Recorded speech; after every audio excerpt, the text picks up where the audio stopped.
சிறையிலிருந்து விடுதலை செய்யப்பட்ட மீனவர்கள் மற்றும் மீனவ குடும்பத்தினர் மனதார நன்றியை தெரிவித்தனர்.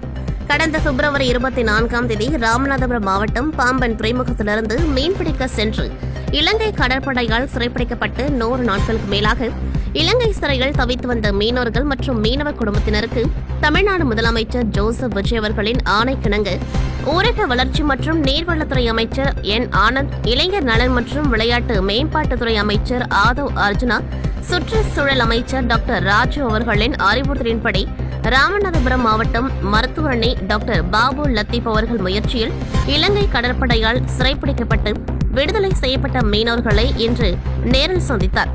சந்திப்பின் பொழுது மீனவர்கள் மாற்று தொழில் செய்து தர முதலமைச்சர் நடவடிக்கை எடுக்க வேண்டும் எனவும் கூறினர். குறைகளை கேட்டறிந்து டாக்டர் பாபு லத்தீப் அவர்கள் தமிழ்நாடு முதலமைச்சரை சந்திக்க ஏற்பாடு செய்கிறேன் எனவும் கூறினார். இந்த நிலையில் முன்னதாக மீனவர்களும் மீனவ குடும்பத்தினரும் பல்வேறு உதவிகளை செய்து வந்த டாக்டர் பாபு லத்தீப் அவர்களுக்கு விடுதலை செய்யப்பட்ட மீனவர்களும் மீனவ குடும்பத்தினரும் கண்ணீர் மல்க நன்றி தெரிவித்தனர்.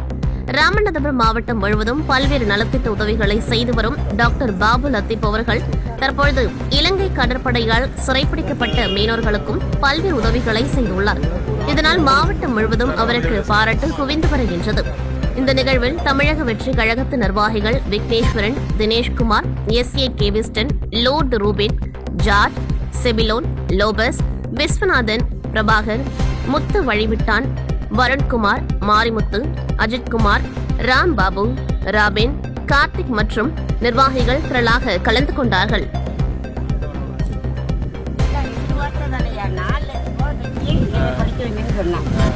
அம்மா சொல்லிட்டு வீடு கட்ட கடன் வந்து இருக்கு, அப்பாவும் வெளிநாட்டிலேருந்து வந்துட்டாங்க, இன்னைக்கு அவளை தொழில் பார்க்க முடியாது, அவன் தம்பி